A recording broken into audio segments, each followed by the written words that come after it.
बात करते हैं तीसरे पार्ट की जिसका नाम है नॉमिनल अकाउंट। अब अभी तक हमने पर्सनल और रियल को देखा और उसके अंदर हमने मोटे मोटे तौर पे सारे पर्सन्स और सारे एसेट्स को कवर कर लिया। अब हम इसमें बात करते हैं अपने एक्सपेंसेस और इनकम की। बहुत ही सिंपल अकाउंट है। इवन आप कह सकते हो कि पर्सनल और रियल फिर भी थोड़ा सा कॉम्प्लिकेट हो सकता है, थोड़ी सी आपको दिक्कत दे सकता है, लेकिन नॉमिनल अकाउंट जो है वो कभी भी दिक्कत नहीं देता। क्यों? क्योंकि इसमें सीधा सीधा कहा जाता है कि इस अकाउंट में सारे के सारे आपके एक्सपेंसेस और सारे के सारे आपके इनकम्स जो हैं वो कवर किए जाएंगे और कुछ भी नहीं। अब एक्सपेंसेस क्या है वो हमें पता है इजीली, कोई दिक्कत वाली बात नहीं है, और इनकम क्या है वो भी हमें इजीली पता होते हैं। जैसे कि आपकी सैलरी पेड किया, nominal account, rent paid, discount allowed, bad debt, कुछ भी ETC, all are nominal accounts. The example of nominal account relating to incomes. अब इनकम की बात करें तो क्या हो सकता है? Commission received, interest received, discount received. मतलब कि कोई भी आप खर्चा कर रहे हो, कोई भी आपका इनकम है, कोई भी आपने खर्चा पे किया या फिर कोई भी आपको इनकम रिसीव हुआ तो वो किस में आएगा? नॉमिनल अकाउंट में आएगा। बहुत ही सिंपल है। अब देखो नॉमिनल अकाउंट इसका नाम ही क्यों दिया गया? क्योंकि एक्चुअल में अकाउंट नहीं है। एक्चुअल में अकाउंट नहीं है। नॉमिनल वर्ड से क्या समझ में आता है आपको? नॉमिनल वर्ड से क्या समझ में आता है? जो कि है नहीं, जिसकी कोई एग्जिस्टेंस नहीं होती है, बिल्कुल अंश मात्र है। मतलब कह लो कि है ही नहीं, दिखता ही नहीं है, बट क्योंकि क्लासिफिकेशन करना था, क्योंकि इसके लिए भी कुछ रूल बनाना था, इसलिए इस अकाउंट्स का यहां पे जन्म किया गया। ठीक है। क्यों नहीं सर ये अकाउंट? क्योंकि अकाउंट का मोटा मोटा पर्पस क्या होता है कि भैया एट लास्ट क्या बचा वो बताओ। मतलब अकाउंट वही अच्छा जो आपको 31 मार्च में उसका क्या बता पाए? बैलेंस बता पाए। जो मेन पर्पस है, सबसे मेजर पर्पस जो किसी भी अकाउंट का वो ये है कि बैलेंस बताओ भैया 31 मार्च में क्या बैलेंस है। अब किसी भी व्यक्ति का बैलेंस हो सकता है, मतलब पर्सनल अकाउंट का रूल होना समझ में आता है। किसी भी एसेट्स का बैलेंस हो सकता है, मतलब रियल अकाउंट का रूल होना समझ में आता है, बट खर्चे का बैलेंस होगा नहीं। क्यों? क्योंकि सैलरी तो पेड जो था वो दे दिया, जीरो, बैलेंस क्या है? जीरो। रेंट पेड जो था वो दे दिया, बैलेंस क्या है? जीरो। अच्छा, जैसी सैलरी में आउटस्टैंडिंग हो जाएगा तब इसका बैलेंस है, लेकिन बैलेंस है बट वो नॉमिनल अकाउंट में आएगा नहीं, क्योंकि आपने देखा कि आउटस्टैंडिंग सैलरी जो है वो कहां आती है? आपकी पर्सनल अकाउंट के, रिप्रेजेंटेटिव पर्सनल अकाउंट के अंदर। ठीक है। ऐसी कोई इनकम अगर एक्रूड है, कमीशन रिसीव्ड है, तो बैलेंस जीरो। कमीशन मिलना था, मिल गया, बात बराबर हो गई। बट अगर कमीशन मिला नहीं, मिलना है भविष्य में, मतलब एक्रूड कमीशन है, तो वो अगेन कहां चला जाएगा? पर्सनल अकाउंट में। मतलब कि नॉमिनल अकाउंट के अंदर जितने भी अकाउंट्स खोले जाते हैं सभी का बैलेंस क्या होता है? जीरो। सभी का बैलेंस क्या होता है? जो भी उसका पीरियड खत्म होगा उसके बाद उसका बैलेंस क्या होगा? जीरो। तो इसलिए कभी भी ये अकाउंट बैलेंस बताने का काम नहीं करता, इसीलिए इसको नॉमिनल अकाउंट कहते हैं कि भैया ये अकाउंट होने के लायक नहीं था, बट चलो जी एक रूल बनाना था और इतने काम तो आएगा कि चलो बैलेंस ना बता पाए बट ट्रांजैक्शन बता पाएगा। क्या बता पाएगा? ट्रांजैक्शन। मतलब पूरे साल में आपने कितनी सैलरी पे की वो तो बता देगा, कितना रेंट पे किया वो तो बता देगा, कितना इंटरेस्ट रिसीव हुआ, कितना कमीशन रिसीव हुआ। इस टाइप के सवालों का जवाब तो ये दे देगा। क्या बचा, क्या लेना है, क्या देना है, या क्या वैल्यू क्लोजिंग बच जाती है वो नहीं बता पाएगा। बट चलो इस काम तो आएगा कि ट्रांजैक्शंस की टोटल फिगर क्या हुई, कितना एक्सपेंस हुआ, कितना इनकम हुआ, वो तो आपको बताने में ये मदद करेगा। तो जब एक्सपेंस और इनकम बताने में मदद करेगा तो इससे कुल मिला के आप क्या निकाल पाओगे? अपने प्रॉफिट्स। क्या निकाल पाओगे? प्रॉफिट या फिर लॉसेस, जैसा भी सिचुएशन होगी अकॉर्डिंगली। ठीक है। तो ये इसका मेन पर्पस है। ये बैलेंस बताने का काम नहीं करता है, ये ट्रांजैक्शन बताने का काम करता है। रूल क्या है सर? बहुत ही सिंपल। दो बातें हो रही है, एक एक्सपेंस की एक इनकम की, तो एक एक हाथ में पकड़ा दो उनके। मतलब कि एक्सपेंसेस और लॉसेस को क्या कर दो? Debit. Debit all the expenses and losses and credit all the incomes and gains. मतलब कि जितने भी गेन या इनकम होंगे उसको क्या करना है? आपको क्रेडिट करना है, और जितने भी खर्चे या नुकसान होंगे उसको क्या करना है? आपको डेबिट करना है। बात ही खत्म। दो डिसाइड करना था ना अपने को। दो दिशाएं हैं, लेफ्ट कौन राइट कौन, तो बता दिया। लेफ्ट में क्या आएंगे? सारे एक्सपेंसेस और लॉसेस, और राइट में क्या आएंगे? सारे इनकम्स और गेन्स। सिंपल। ठीक है जी। तो ये आपका क्रेडिट हो गया, ये आपका डेबिट हो गया, ये आपको यहां पे रूल बता दिया गया। अब आप अगर इस सारे रूल्स को सम अप करते हो तो आपको क्या समझ में आएगा कि डेबिट में क्या क्या चीजें आ रही हैं। डेबिट में आपके एक्सपेंसेस लॉसेस आ गए, डेबिट में आपके सारे रिसीवर आ जाते हैं एज पर पर्सनल अकाउंट, और डेबिट में आपको कुछ भी रिसीव होगा, मतलब कुछ भी आपके पास आएगा, कोई भी एसेट अगर आएगा तो वो डेबिट होता है। इसी का उल्टा अगर किसी कोई गिवर है आपका, जो कुछ आपको कोई दे रहा है, तो वो आपका क्रेडिट हो जाता है, और अगर कोई भी एसेट आपके पास से जा रहा है तो वो आपका क्रेडिट हो जाता है। तो मोटे तौर पे कुछ भी आपके पास आ रहा है रिसीवर को भी आप कह सकते हो कि मोटा मोटा कुछ ना कुछ आने वाली फिगर की बात हो रही है। यहाँ पे कोई बंदा कुछ रिसीव कर रहा है, उसको कुछ ना कुछ मिल रहा है तो वो डेबिट है, और कोई व्यक्ति हमें कुछ दे रहा है तो वो आपका गिवर है, वो आपका क्रेडिट है। और उसके अलावा आपके एक्सपेंसेस डेबिट होंगे, एक्सपेंसेस और लॉसेस, और इनकम्स या फिर गेन्स वगैरह है तो वो क्रेडिट होंगे। ये इसका समरी है। आप समअप करेंगे रूल्स को तो आपको इतनी सी बात समझ में आएगी कि एक्सपेंस लॉसेस कुछ भी आ रहा है, कोई भी रिसीवर है, डेबिट कर दो, और इसी का उल्टा इनकम्स गेन्स कुछ भी जा रहा है, कोई भी क्रेडिट है, कोई भी आपके पास से जा रहा है, कोई भी संपत्ति, कोई भी एसेट, तो उसको आप क्या कर दो, क्रेडिट कर दो। That's it. पूरे गोल्डन रूल ऑफ अकाउंटिंग आपको सिर्फ इतनी बात बता के चलता है। इतनी चीज आपको ध्यान में रखनी है, आपकी गोल्डन रूल ऑफ अकाउंटिंग खत्म हो जाएगी। और इसी की मदद से आप देखेंगे कि आगे आप जितनी भी अकाउंट्स के अंदर काम करेंगे उन सभी में आपको सिर्फ यही रूल ध्यान रखना है। इसी की मदद से आपका काम होगा। जैसे कि आपने सैलरी पे किया, सैलरी पे की एंट्री क्या होगी, तो सैलरी क्या है, एक्सपेंस है, एक्सपेंस है तो आप डेबिट करोगे, क्रेडिट करोगे, ऑब्वियसली आप क्या करोगे, डेबिट करोगे। तो सैलरी डेबिट। टू, क्रेडिट किसको करेंगे, तो क्रेडिट आपके पास से जा क्या रहा है, सैलरी पे करोगे तो क्या जाएगा, आपके पास से कैश जाएगा। कैश क्या है, रियल अकाउंट। रियल अकाउंट जब जाता है तो क्या करते हो आप, क्रेडिट करते हो, तो कैश आपका क्रेडिट हो जाएगा। ये आपकी हो गई एंट्री तैयार।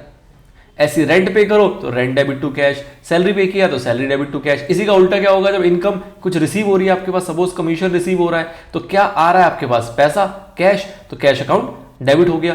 टू, क्या है कारण इस पैसे को आने का, आपकी इनकम हो रही है, उस इनकम का नाम क्या है, आपकी इनकम का नाम है कमीशन, और कमीशन को क्या करोगे आप, क्रेडिट, क्योंकि सारी इनकम को आप क्या करते हो, क्रेडिट। तो टू कमीशन। ठीक है। अब ये जो मैं एंट्री लिख रहा हूं, आपके मन में यहां पे एक सवाल आएगा कि सर ये जो डेबिट क्रेडिट होता है इसके बारे में आपने स्टार्टिंग में बताया था कि डेबिट को शॉर्ट में डीआर लिखते हैं, क्रेडिट को शॉर्ट में सीआर लिखते हैं। हमने कहा था कि सर ये आर कहां से आया। अगर थोड़ी सी मैं स्टार्टिंग की बात करूं तो हमने पूछा था सर कि डेबिट में ये आर कहां से आया, जब फुल फॉर्म में आर है ही नहीं। क्रेडिट में तो चलो फिर भी समझ में आता है कि क्रेडिट से आप सीआर बना रहे हो, समझ में आता है। तो एक्चुअल में बेसिकली क्या है इसका मतलब कि जो आपका क्रेडिट है वो तो आपको समझ में आ रहा है। मोटे तौर पे कहा जाता है कि डेटर जो है और क्रेडिटर जो है वो उससे डिराइव हुआ आपका डेबिट और क्रेडिट। डेटर से डिराइव हुआ डेबिट और क्रेडिटर से डिराइव हुआ क्रेडिट। ऐसा कुछ कई किताबों में इस बात से इसको रेफर किया गया है, इस तरीके से उसको लिखा गया है। कुछ किताबों में क्रेडिट के लिए तो कहा गया कि देखो जी क्रेडिट का सीआर और क्रेडिट में ये रहा सीआर, बात खत्म हो गई। डेबिट के लिए ऐसा करते हैं कि हम चले जाते हैं पुराने भाषाओं में। पुराने भाषाओं में जब जाओगे तो आप देखोगे कि डेबिट को, जो डेबिट है वो किसका एब्रीवेशन है, वो एब्रीवेशन है आपका एक वर्ड जो कि इटालियन में यूज होता था, जिसको हम बोलते हैं क्या, उसको बोलते हैं A double D E B I T A R, add debiter. ठीक है जी। और दूसरा आप अगर लैटिन में आ जाओ तो लैटिन में इसको बोलते हैं डिबेर। लैटिन में क्या बोलते हैं इसको, डिबेर। तो मतलब क्या हुआ कि पुराने भाषाओं में जब चले जाएंगे जहां से ये डेबिट का जो हमारा वर्ब फॉर्म की बात करें तो डेबिट कहां से यूज होना शुरू हुआ, तो इटालियन में इसको क्या बोला करते थे, एड डेबिटेर, और आपके लैटिन में क्या बोलते थे इसको, डिबेर। तो ये है, ये कहां पर है, ये आपके हैं इटालियन में, और ये जो है ये आप कहां से उठा के ला रहे हो, ये वर्ड आप ला के आ रहे हो लैटिन लैंग्वेज से। अब इन लैंग्वेज में इसको ये कहा जाता था, और इसमें आप देखोगे तो इसका आपका एब्रीवेशन डेबिट आपका दोनों के अंदर बन के चल रहा है। तो ऐसा कुछ किताबों में इस तरीके से इसको एक्सप्लेन किया गया है। मैं तो मोटे तौर पर आपको ये बात बताता हूं कि भाई साहब डेबिट का मतलब डीआर होता है। जरूरी नहीं है कि दुनिया में हर चीज का आपको लॉजिक मिले। कुछ चीजें ऐसी हैं जो कि कन्वेंशनली चलती आ रही है, आपको भी चलानी है, बात खत्म हो गई।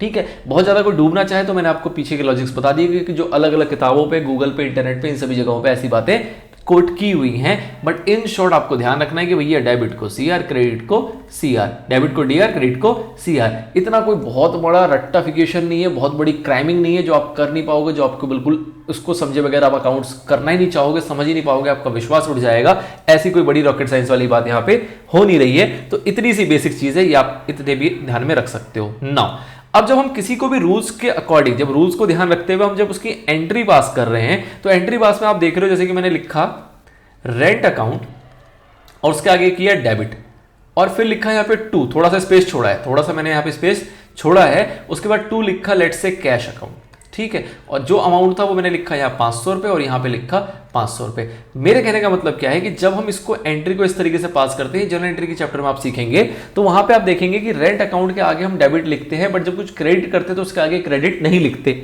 अब इसके पीछे सर लॉजिक क्या है, इसके पीछे कोई लॉजिक नहीं है। अगर एक को मैं डेबिट कह रहा हूं तो दूसरा भाई क्या होगा, क्रेडिट। अगर एक गोरा है तो दूसरा क्या होगा, काला। श्यामले का तो यहाँ ऑप्शन ही नहीं है। यहाँ पर ऐसा तो नहीं है कि डेबिट क्रेडिट के बीच में कोई तीसरा नाम भी आपको सिखाया गया है, कोई नाम नहीं सिखाया गया। अगर एक प्लस है जिसके बारे में कुछ नहीं लिखा वो माइनस है, ठीक है। जैसे कि आप सीधा सीधा 500 रुपए लिखते हो तो इसको क्या माना जाता है कि ये प्लस का 500 रुपए है। अगर माइनस का होगा तो आपको माइनस का 500 रुपए लिखना पड़ेगा या फिर 500 के ऊपर इस तरीके से ब्रैकेट लगाना पड़ेगा। बट अगर सिर्फ 500 रुपए लिखा है तो हम पूछते हैं कि बताओ ये प्लस है कि माइनस है, ऑब्वियसली ये प्लस माना जाता है। तो सेम तौर पे अगर किसी के आगे डेबिट लिखा है दैट मींस वो डेबिट है, जिसके आगे कुछ नहीं लिखा उसको हम क्या बोलते हैं, क्रेडिट बोलते हैं। अकाउंटिंग में उसके आगे टू वर्ड लगाया जाता है। अकाउंटिंग में जब जनरल एंट्री पास करते हैं तो उन सभी के आगे क्या लगाते हैं, टू लगाते हैं। मतलब इन शॉर्ट आप ऐसा समझ सकते हैं कि जो डेबिट होगा उसके आगे आपको डेबिट लगाना है उसके बाद में, और जो क्रेडिट होगा उससे पहले आपको क्रेडिट ना लगा के क्या लगाना होता है, टू लगाना पड़ता है। सर क्या लॉजिक है इसके पीछे, कोई लॉजिक नहीं है इसके पीछे। यह आपकी अकाउंटिंग ट्रीटमेंट है, ये अकाउंटिंग प्रैक्टिस है जो कि over the year over the world follow होती आ रही है, हम इसको करते आ रहे हैं। कोई अगर व्यक्ति ऐसे बोले कि मैं बोलता हूं सर रेंट अकाउंट डेबिट और मैं लिखूंगा कैश, मैं नहीं लिख रहा सर, टू नहीं लिखूंगा इसके आगे, मैं इसके आगे ना टू लिखूंगा ना इसके बाद में मैं क्रेडिट लिखूंगा, क्या कोई दिक्कत हो जाएगी?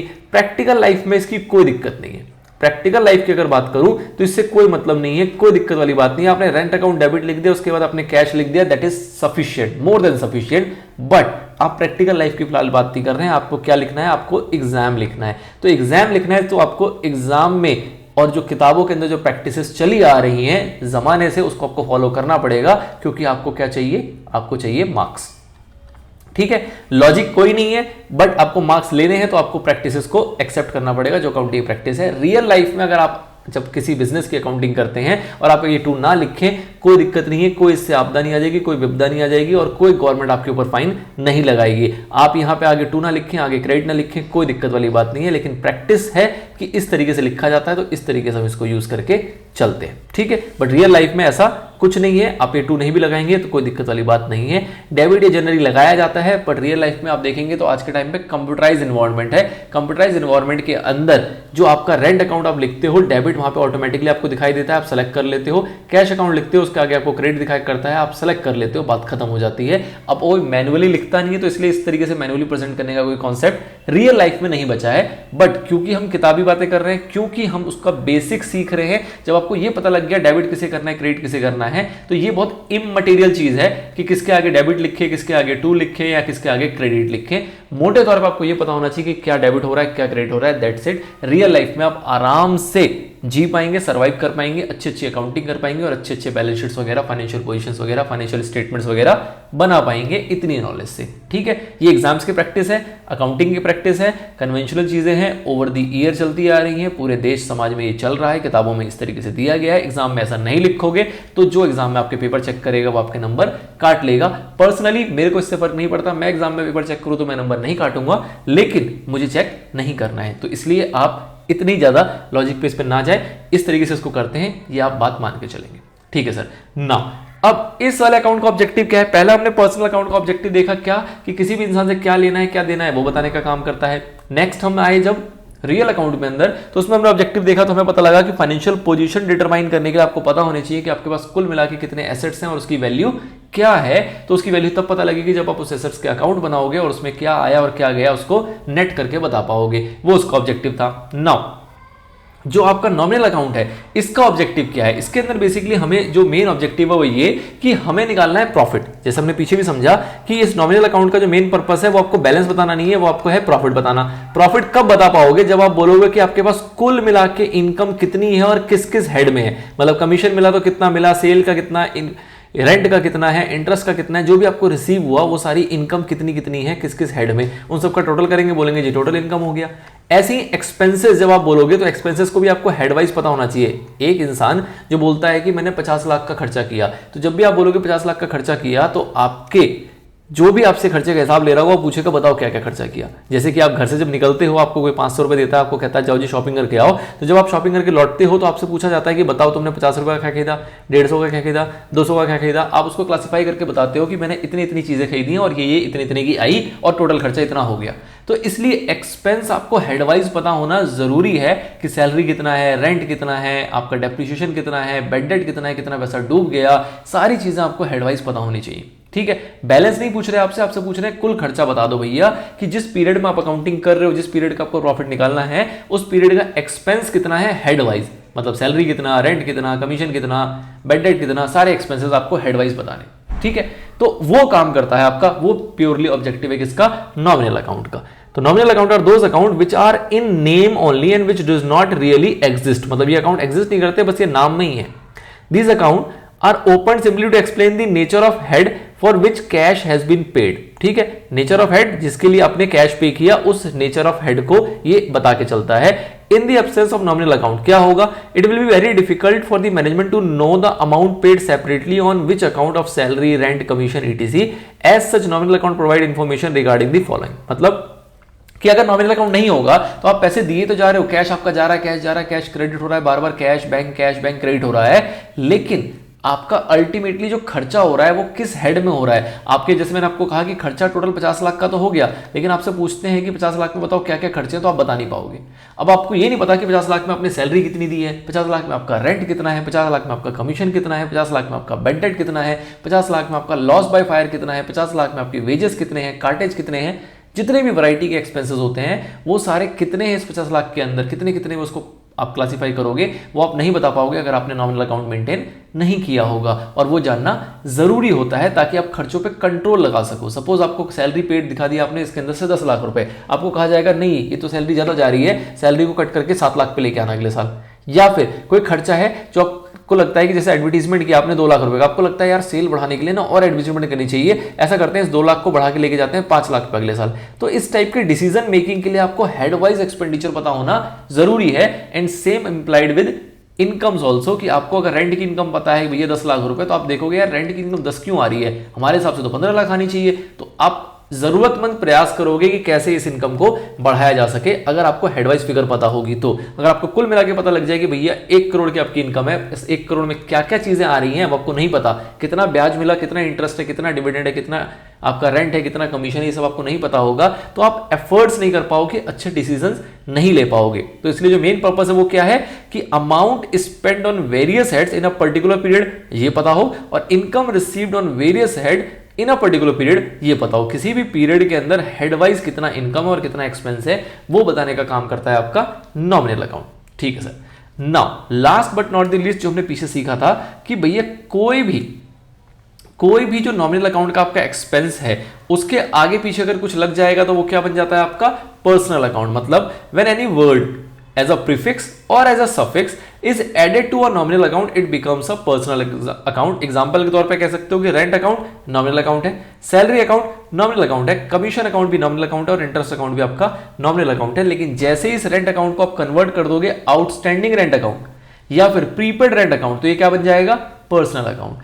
सैलरी को आप कर दोगे आउटस्टैंडिंग सैलरी अकाउंट या फिर सैलरीज प्रीपेड, तो क्या बन जाएगा ये पर्सनल अकाउंट। कमीशन को आप कर दोगे कमीशन आउटस्टैंडिंग या फिर कमीशन रिसीव्ड इन एडवांस, तो ये क्या बन जाएगा पर्सनल। और ऐसे इंटरेस्ट को आप interest outstanding, interest accrued, unearned interest, कुछ भी इस टाइप का अगर वर्ड आप यूज करते हो तो वो किस में क्लासिफाई होगा आपके पर्सनल अकाउंट में, ना कि नॉमिनल अकाउंट में। तो ये एक बेसिक रूल है जो आपको ध्यान में रखना है। मतलब कि क्या कोई ऐसा नॉमिनल अकाउंट है जिसमें कुछ हरकत हो और वो आपका पर्सनल बन जाए? हाँ।